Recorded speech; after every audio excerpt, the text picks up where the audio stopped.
Hello guys, my name is Sophie and welcome to my YouTube channel. So today I thought I'd do a little bit of a different video. Apologies by the way if you can hear the rain, it's absolutely lashing it down in England at the moment. But anyway, yeah, I thought I would do a slightly different video today. It's not going to be fashion, it's not going to be makeup. I wanted to do a video about skin and my skin story in particular. So this is in particular for any kind of acne sufferers. If you have suffered with acne of any kind throughout your life, then welcome, come in to this warm fold.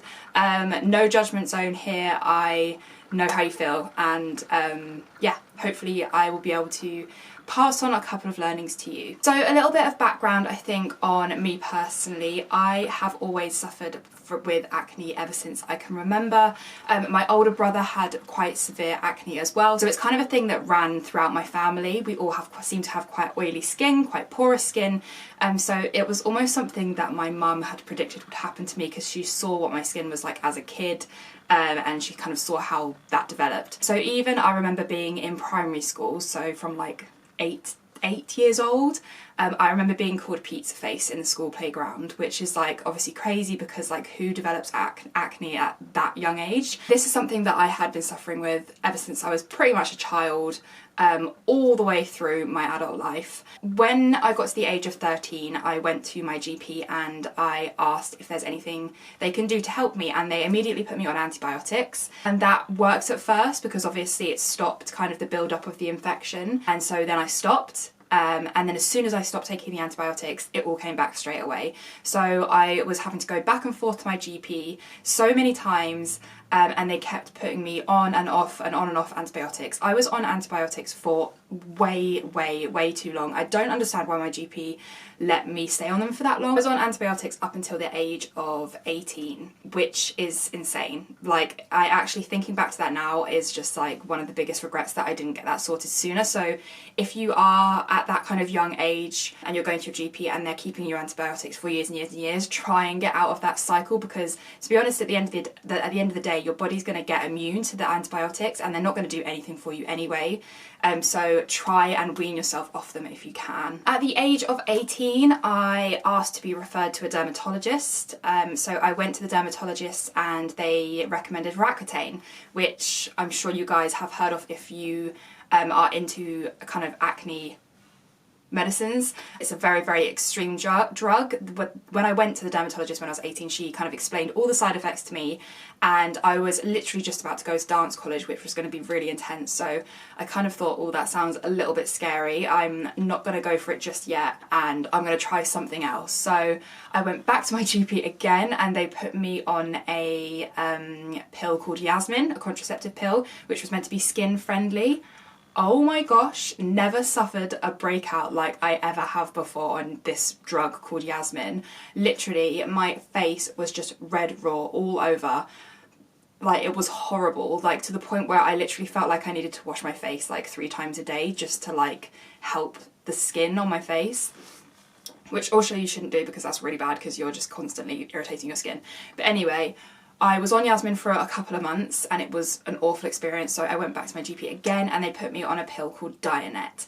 And Dianet pretty much cured my skin. So as soon as I went on Dianet, I saw an immediate difference. My skin cleared up straight away. It was kind of like the best skin I'd ever had in my life.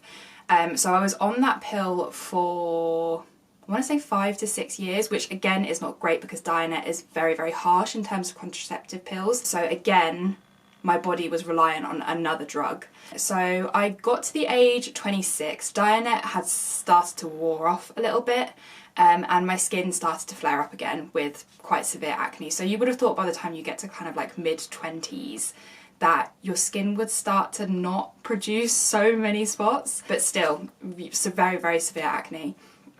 So I went back to my GP and I thought, right, if there's ever going to be a time that I need to take this ROACCUTANE drug, it's going to be now. So I went back to my GP, got referred to my dermatologist, which by the way, takes ages. So I went to my GP in November 2015 to be asked to be referred to my dermatologist. I didn't get the dermatology appointment until February 2016. So 4 months later, which is just madness. So if you are thinking about going on ROACCUTANE or being referred to a dermatologist, make sure you do it with plenty of time in advance, because it takes so unbelievably long. So when I went to the dermatologist, I told them about my whole story, what I wanted to kind of achieve for my skin, and then I told them what pill I was on, which is Dianet, and they were like, oh, you can't be on that pill while you're on ROACCUTANE. We need for you to go off of that pill, go on to something else, and then you can come back. So I literally, by this point, I was just crying in the appointment, because it had already taken 4 months to get to that point, and then they now wanted me to go through like another month of being off Dianet and then going on to a different pill. So I just knew it was going to take so much longer. So that's what I had to do. I had to stop taking Dianet. I went back on a pill called Celeste, I think. And then April 2016 came around, and finally, they allowed me to go on the drug ROACCUTANE. From April 2016, this was my first month on ROACCUTANE, they put me on a 20 milligram dose, which is the smallest dose that you can go on. The thing with ROACCUTANE is it is very, very, very intense. The side effects are quite extreme. And when I was on the 20 milligram, I didn't notice them whatsoever. I kind of noticed I had slightly drier skin and my skin cleared up really nicely. But apart from that, I didn't see any of the other side effects. Every month they kind of upped my dose. So the next month I went on to 40, and then the month after that I went on to 60, and I stayed on 60 until the end of my course. And on the 60, whew, boy, oh boy. The main side effect I had is obviously the dry skin. That's what you hear everyone talk about. In terms of like my actual face skin, like that was fine. I could just make sure I had loads of moisturiser on. I was trying to not wear as much makeup, so it wasn't so obvious. My lips, oh my god, my lips were on fire constantly. Like I literally had lip balms in every single place that I could have them. I had one in my car, I had one in my pocket constantly, in my handbag, in my bathroom, and next to my bedside table. Like I literally had like 25 lip balms just ready to go. One thing that I really suffered badly with is the inside of my nose, because if you think about it, every single bit of moisture in your body is being sucked away, because it's trying to basically, what ROACCUTANE does is it depletes the oil glands, so it stops them from producing so much oil, which obviously means your skin is going to be extremely dry because you're producing no moisturizer? You're producing no moisture.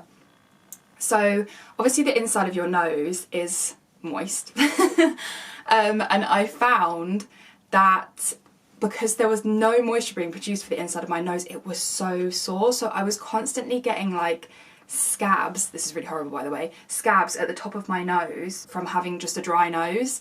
And it just constantly felt like my nose was blocked up. It was sore, like literally if I touched it, it was so tender. That was really horrible. In terms of other side effects, I did feel quite bad fatigue. I struggle with energy levels anyway, so I felt like that just kind of added to it. Again, that could have been psychological, to be honest, because I just knew that that was a side effect, but personally I did feel quite fatigued. I also felt like, now this is really strange, I think this is a side effect as well, but I felt like my bones were quite sore because there is no moisture being produced. It kind of feels like your bones become a little bit more brittle and you just feel a bit more achy. So I personally definitely felt that side effect. I felt just like generally like I was just a little bit less supple. I don't know, just things seemed a little bit harder to do. And then one other side effect, which actually was a really good thing, it really dried up my scalp. Now, if you're like me, you're a very oily skinned person, then you will also suffer like me from a very oily scalp. Which means like if I want to wear my hair down, I literally need to wash it that day, and that's the only day I can wear it down. Any day after that, like, it's too oily. Whereas when I was on ROACCUTANE, I could literally wear my hair down nicely for like 4 to 5 days, which was like literally unheard of for me, with no dry shampoo. So like that was a good thing, but that side effect literally stopped as soon as I stopped taking the drug. Oh, and one other thing I have to mention, because this is potentially the biggest side of the effect of the drug, not something that I personally dealt with at all, or I've ever heard any other people deal with when they've been on isotretinoin or ROACCUTANE, but they do say that there can be severe mental health side effects, namely depression. That's not something I dealt with personally. I like to hope that I'm quite mentally stable. I've not kind of had big depression bouts within my life, so that is something that the dermatologist will check through with you to make sure that they think you're an eligible candidate. So if you have kind of suffered with depression before, it is something that you really need to consider before you go on this drug, because that has been a side effect that has been spoken about a lot, and one of the biggest reasons to not take that drug would be because of that side effect. So just something to really bear in mind. So in terms of taking ROACCUTANE, to be honest, for me, it's one of the best things that I have ever done in my life. If you're like me and you have suffered from acne from a very young age up until, I don't know, whatever age you are now, then you will understand how it feels to suffer with not only the physical scars of acne but also the mental scars. I literally had days, if my skin was bad, I didn't want to see anyone, I didn't want to talk to anyone. I remember being with my boyfriend and I literally didn't want to take my makeup off. I would go to bed with a full face of makeup on, make sure I set my alarm in the morning to then go put on more makeup in the bathroom so that he would never see me with spots. It was just awful.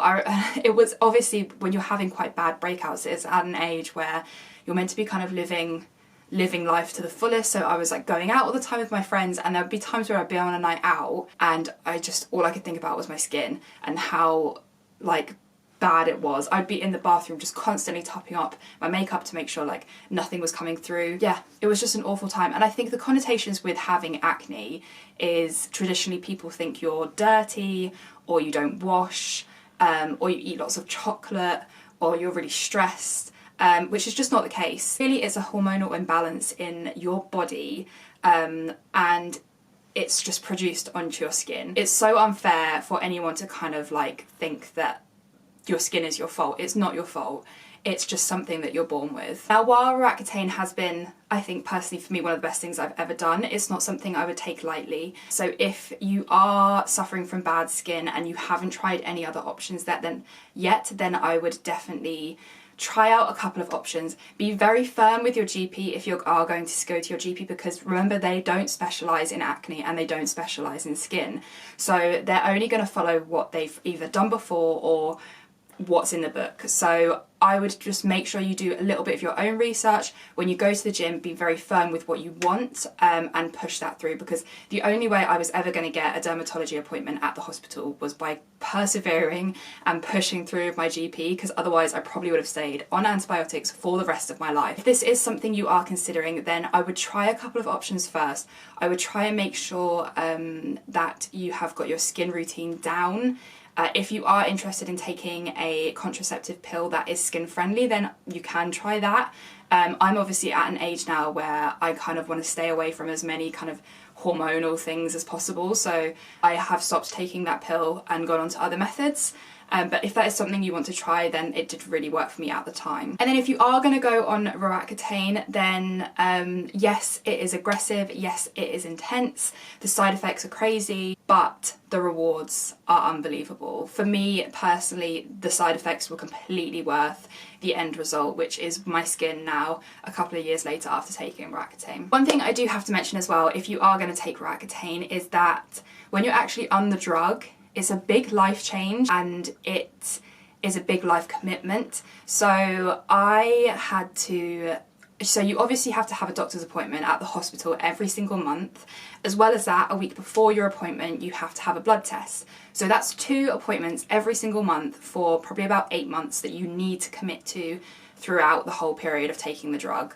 And obviously, if you're not great with blood tests, to be honest, I am horrendous with any kind of needles, any kind of injections, and taking blood tests every month actually made me overcome my fear with that. So it was actually quite a good thing for me, and I literally just had to go in. I knew that I had to get through this, and then it meant that I could take my drug again. So yeah, it's just a word of warning. If you are going to go on this drug, it's a big life commitment. It's not something you can take lightly, and it's very serious. Okay, so now I've talked a little bit about my journey. I wanted to share with you a few tips and tricks for when you are on ROACCUTANE, if this is something you are going to do. So the first tip is to use products that are extremely gentle and extremely moisturising. Your dermatologist will run all this through with you. So, I mean, obviously you don't have to take what I say as Bible, but you just need to make sure that the products you're using have a very limited amount of ingredients in them, and they're very gentle to your skin. One of the cleansers that I loved to use was the Cetaphil or the CeraVe, is that what they are?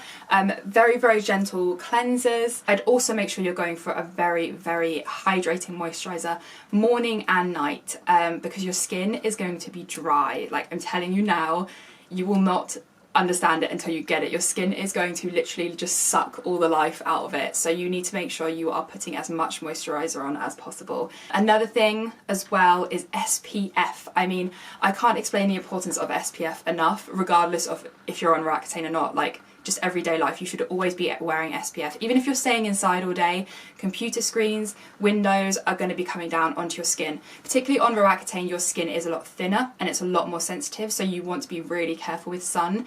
If I'm honest, I'd try and work ROACCUTANE to kind of have your course over the winter so that you're less likely to get into the sun, because obviously on holiday and stuff that's going to be really hard to avoid. But make sure you wear high SPF, like 50, factor 50 SPF every single day. And the best tip and trick that I have for you if you are on ROACCUTANE is to get this particular lip balm. Now, I don't even know if you can still buy it. I managed to get mine off of Amazon and I'm pretty sure they were imported from America. But it's a lip balm called Dr. Dan's Corti Balm. And it's got this ingredient in it, I think it's cortisol, that basically is the only thing that kept my lips from not literally falling off. It was so moisturising. It's the only thing, honestly, that just kept my lips moisturised. Like, anything else, like, I was trying like Burt's Bees, Carmex, lip salves, like, honestly, like, nothing would keep them moisturised apart from this lip balm. So if you can get your hands on it, I'm telling you, it's going to save your life, and it will literally save your lips from dying a fiery, fiery death. The thing as well, eye drops. Eye drops came in really handy.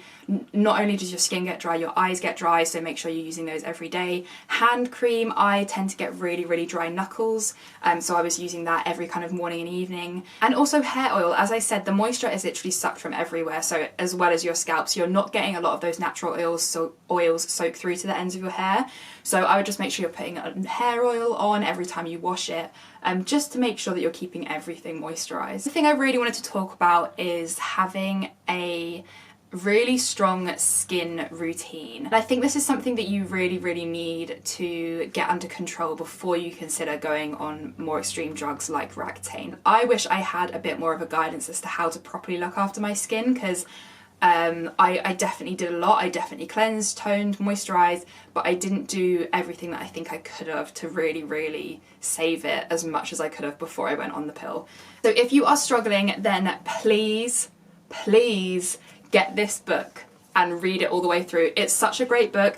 There's loads of pictures, so it's not too intense. Because I, as well, if I have a huge book, I just kind of lose interest, but this is great. So this is Caroline Hirons, I think I'm saying that right, skincare book. It basically breaks down for you how you should be looking after your skin, what you should be using for your skin, what are the specific steps that you should be using to have a full rounded skincare routine. So for instance, my skincare routine, morning, I wash my face with a gentle kind of cleansing balm, something like this. This is the Elemis cleansing balm, and I use a flannel to then take this off. Really big on flannels. They are so much better than just using your hands to remove your makeup. They actually kind of have a little bit of a texture, so they can actually remove all the dead skin cells and all the kind of the oil that's built up overnight. And then from that point, I will use a really gentle hydrating mist. This is just a rose water from Amazon, and it smells amazing and it feels amazing on your skin. And then really quickly after that, I'll use